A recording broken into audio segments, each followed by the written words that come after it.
মানুষ কর্ম করে। আমি বারংবার বলি যে ফলের আশা করবেন না। তাও মানুষ কোথাও না কোথাও নিজের কর্মের বদলে কোনো না কোনো ফলের আশা অবশ্যই রাখেন। কখনো তিনি সফল হন, কখনো অসফল। সেই জন্যই আমি বলি যে ফলের আশা কখনো রাখবেন না, কারণ সাফল্য বা অসফলতা মনের মধ্যে রাখলে কখনো কোনো লাভ হয় না।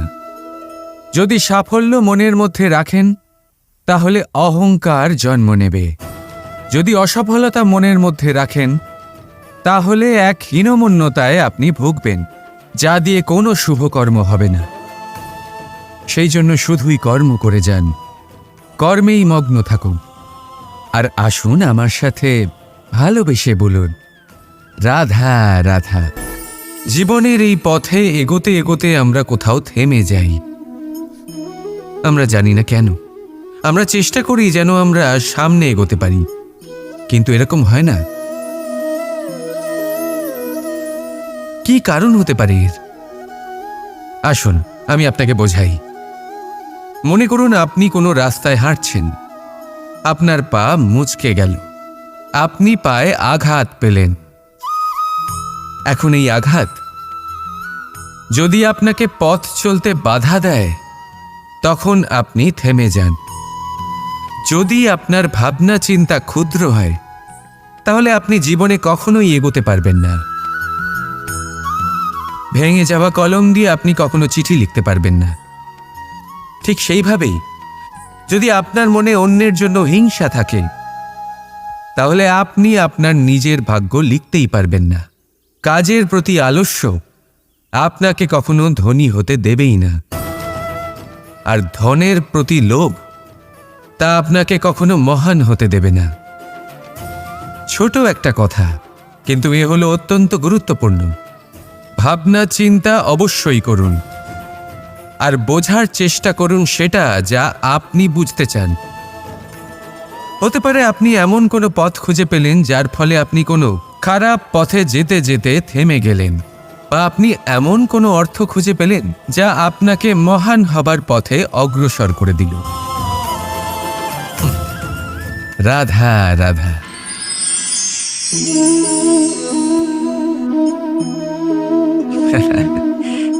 আপনি হয়তো ভাবছেন আমি কি করছিটা কি। আজ আমি ভাবলাম যে রান্না করতে একটু সাহায্যই করে দিই, তাই চাল বেছে দিচ্ছিলাম। ভেবেছিলাম এই কাজটা অত্যন্ত কঠিন হবে। না, সহস্র ভালো চালের মধ্যে থেকে দুটো কাকুর বাছা শুধুমাত্র অভ্যেসের ব্যাপার।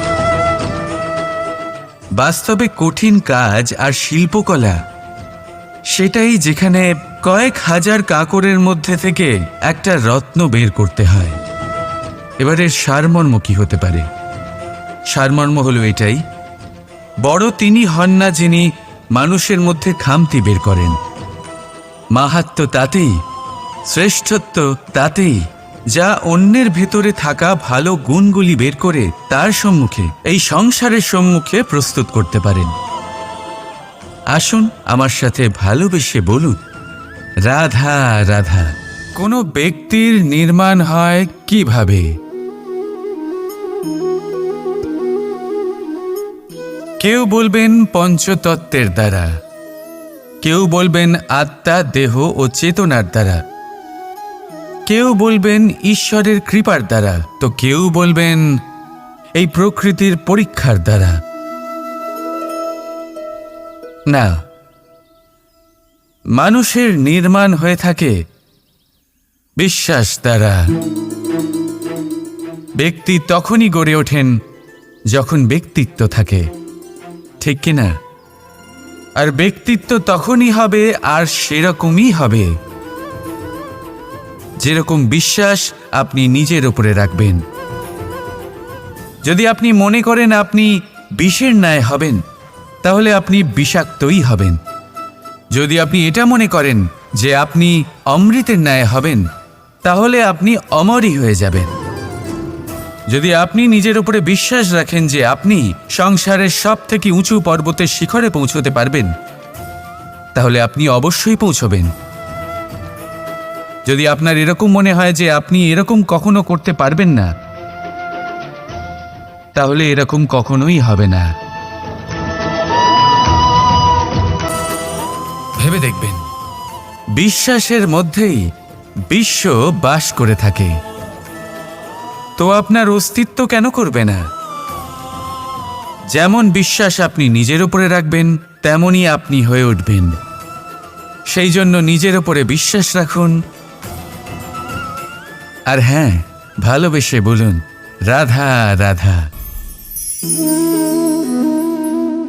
এই সম্পর্ক হলো গুরু এবং শিষ্যের।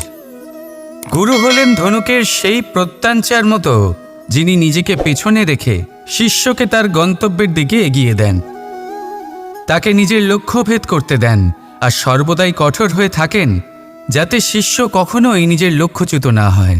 ধন্য হলেন এমন গুরু যারা শিষ্যকে নিজের গন্তব্যে পৌঁছেও দেন এবং তার সব কৃতিত্ব তাকেই দেন, নিজের শিষ্যকে, নিজের বাণকে। তাহলে আপনারা চিরকাল এরকম গুরুকে মনে রাখবেন, সর্বদা তাদের সম্মান করবেন, সর্বদা তাদের ভালোবাসবেন, কখনো জীবনে পিছিয়ে পড়বেন না আপনি। আসুন আমার সাথে ভালোবেসে বলুন, রাধা রাধা। আপনি কি কখনো কোনো উঁচু পর্বতের শিখরে পৌঁছতে পেরেছেন? যদি পৌঁছে থাকেন বা যদি আপনি কোনো উঁচু পর্বতের শিখরে যান, তাহলে ভালো করে দেখবেন, আপনি যত উঁচুতে অগ্রসর হতে থাকবেন, আস্তে আস্তে সমস্ত বনস্পতি বিলুপ্ত হতে থাকে। তারপরে সমস্ত গাছপালা, পশু পাখি সব বিলুপ্ত হতে থাকে।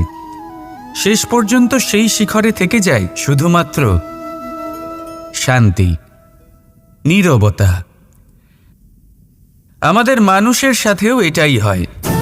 মানুষ যখন আত্মবিকাশের পথে অগ্রসর হতে থাকে এবং নিজের জীবনের শিখরে পৌঁছতে চায়, তখন তার একা থাকা অত্যন্ত প্রয়োজনীয় হয়। আর তাকে তখন ত্যাগ করতে হয় নিজের সুখ স্বাচ্ছন্দ্য, নিজের সম্পত্তি, নিজের সমৃদ্ধি, নিজের সৌন্দর্য। দেখুন, জীবনের শিখরে পৌঁছনো একেবারেই সহজ কাজ নয়। এ হলো অত্যন্ত দুর্গম এক পথ। কিন্তু যদি আপনি সেখানে পৌঁছতে চান, তাহলে আপনাকে ত্যাগের প্রবৃত্তি জাগিয়ে তুলতে হবে। ত্যাগ কি সেটা জানতে হবে, কারণ ত্যাগের ফলেই মনে শান্তি আসে, আর সেই শান্তির ফলে মনে উৎপন্ন হয় প্রেম। আর এই প্রেমই হলো জীবনের অন্তিম লক্ষ্য। তাহলে আসুন আমার সাথে ভালোবেসে বলুন, রাধা রাধা। মানুষ নিজের জীবনে ঈশ্বরকে খুব মান্য করে, ওনার জন্য কেই না করে, ভিন্ন ভিন্ন নামে তাকে স্মরণ করে, তাকে পুজো করে, তার আরাধনা করে। সে জানে যে ঈশ্বর তাকে শক্তি অবশ্যই দেবেন, তাকে সাহায্য অবশ্যই করবেন। কিন্তু যখন প্রশ্ন আসে গুরু এবং ঈশ্বরের, তখন গুরুর মান কখনো কম হওয়া উচিত নয়। কারণ সত্যি বলতে কি, গুরুই হলেন সেই সিঁড়ি যা বেয়ে আপনি ঈশ্বরের কাছে পৌঁছানোর পথ খুঁজে পাবেন। সেই পথ আপনি গুরুর থেকেই পাবেন। গুরু না থাকলে আপনি কখনো ঈশ্বর লাভ করতেই পারবেন না। আর জীবনে অনেক সময় লক্ষ্যের থেকেও অনেক বেশি গুরুত্বপূর্ণ হলো পথ।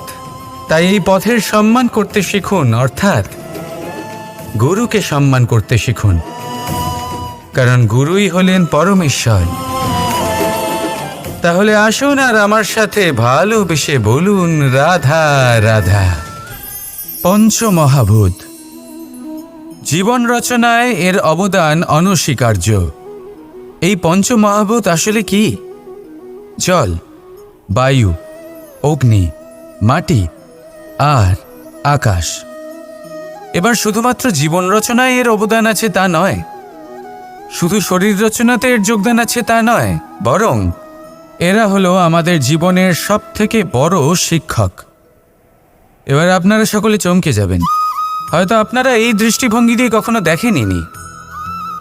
আমি আজ আপনাদের বোঝাবো। এদের মধ্যে সবথেকে বড় তত্ত্ব জল। এ আমাদের কি শেখাচ্ছে? এই জল, এর নামই হলো জল, কিন্তু এ কখনোই আমাদের জ্বালায় না, আমাদের জ্বলনের কারণ হয় না। তাহলে কি করে? আমাদের তৃষ্ণা মেটায়, আমাদের শীতলতা প্রদান করে, জীবন দান করে। এর দ্বারা আমরা কি শিক্ষা লাভ করি? যে আপনার উৎপত্তি যেখান থেকেই হোক না কেন, আপনি যেখানেই জন্মগ্রহণ করুন না কেন, আপনার কর্ম সর্বদা শ্রেষ্ঠ হওয়া উচিত। আপনি জলকে যে কোনো পাত্রে রাখুন না কেন, সে সেই অনুসারেই নিজের আকার ধারণ করে নেয়। এর দ্বারা আমরা কি শিক্ষা পাই? এই শিক্ষাই পাই যে যে কোনো পরিস্থিতিতেই নিজেদের মানিয়ে নিতে হবে, নিজেকে সেরকম করে নিতে হবে। যে দেশেই থাকি না কেন, যে স্থানেই থাকি না কেন, যে পরিস্থিতিতেই থাকি না কেন, যে ব্যক্তির সাথেই থাকি না কেন, আমাদের সুখময় হয়ে জীবন অতিবাহিত করা উচিত।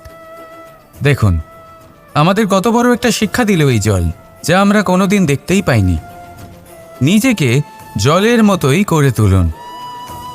সুখের ধারায় স্বাচ্ছন্দ্যে প্রবাহমান হতে থাকবেন আপনি। নিজের আকারকে ভেঙে ফেলুন, নিজের সীমা লঙ্ঘন করুন। আপনি অবশ্যই একদিন মহানুভবতা অনুভব করবেন। তাহলে আসুন আর আমার সাথে ভালোবেসে বলুন, রাধা রাধা। আপনি কখনো কোনো পর্বতে চড়েছেন? কথায় আছে, যখন আমরা পর্বতারোহণ করি, ওপরে ওঠার সময় দুর্ঘটনার সম্ভাবনা কিছুটা কমে যায়। সেখানেই যখন পর্বত থেকে নিচে নামি, তখন দুর্ঘটনার সম্ভাবনা অত্যন্ত বৃদ্ধি পায়। অর্থাৎ নামার সময় আমাদের আরও ভারসাম্য বজায় রাখতে হয়, আরও সাবধানে থাকতে হয়, অর্থাৎ বিবেককে জাগিয়ে রাখতে হয়। এবার জীবনেও সাফল্যের পর্বত আরোহণের সাথে এটাই হয়। যখন আমরা সাফল্যের পর্বত আরোহণ করতে থাকি, তখন এমনিই আমাদের লক্ষ্য আমাদের গন্তব্যের দিকে থাকে। আমরা নিরন্তর পরিশ্রম করি, চেষ্টা করতে থাকি, আমাদের মধ্যে সেই উৎসাহ থাকে, সেই সাহস থাকে। কিন্তু একটা কথা সত্যি, সমস্ত আরোহণের পরে অবরোহণ থাকে। আর এই অবরোহণই থাকে যেখানে বেশিরভাগ মানুষ নিজের ভারসাম্য বজায় রাখতে পারেন না, আর সেইখানেই ভেঙে পড়েন। তাই জীবনে যদি সাফল্যের শিখরে পৌঁছতে চান, তাহলে আপনাকে নিরন্তর প্রয়াস করতে হবে, সংঘর্ষ করতে হবে, পরিশ্রম করতে হবে, আর নিজের লক্ষ্যের দিকে একাগ্রতা কেন্দ্রীভূত করতে হবে। তাহলে আপনি নিজের লক্ষ্য অবশ্যই পাবেন।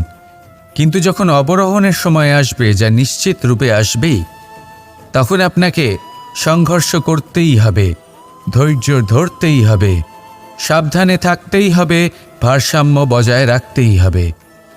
এটা হলো অত্যন্ত আবশ্যক, কারণ পরবর্তী সাফল্যের শিখরে আপনাকে পৌঁছতেই হবে, আর তার জন্য আপনাকে সুরক্ষিতভাবে অবরোহণ করতেই হবে। ঠিক কি না? আসুন আর আমার সাথে ভালোবেসে বলুন, রাধা রাধা। যখনই কোনো ঘূর্ণিঝড় আসে, কোনো প্রলয় আসে, তখন দেখবেন তা কত বৃহৎ প্রভাব ফেলে, কত বড় বিনাশ ঘটায়, বিধ্বংস সৃষ্টি করে। যখন বন্যা আসে, তখন কত গভীর প্রভাব ফেলে, কত সর্বনাশ ঘটায়। নদীর পাড়ও ভেঙে বয়ে নিয়ে যায়। সেখানে কোনো গাছকে দেখুন, শান্তভাবে দাঁড়িয়ে থাকে, চুপ করে, আর নিজের কাজ করে, ছায়া প্রদান করে, ফল প্রদান করে, কোনো শব্দ না করেই নীরবে কর্ম করে। যদি নদীর কথা বলি, নদী যখন বয়ে চলে, খেতে জল প্রদান করে, বনস্পতিদের প্রাণ প্রদান করে, আমাদের পানীয় জল দেয়। এত মহান কাজ করে কোনো শব্দ না করে, নীরবতার সাথে। এ হলো এক শিক্ষা, যে এই সংসারে যারাই মহান কর্ম করেন, তারাই নীরব থেকে সেই কর্ম করতে থাকেন। কারণ ওনারা জানেন যে গুরুত্বপূর্ণ প্রচার নয়, বরং কর্ম। আর যারা রুদ্রের সাথে থাকেন, কোলাহল করেন, তারা শুধুমাত্র ধ্বংসই করেন। এবার আপনি মৌন থেকে শুধুমাত্র কর্ম করে মহান হতে চান, নাকি রুদ্রের সাথে থেকে বিধ্বংস ঘটাতে চান? সিদ্ধান্ত আপনারই। আসুন আর আমার সাথে ভালোবেসে বলুন, রাধা রাধা। মন্থন।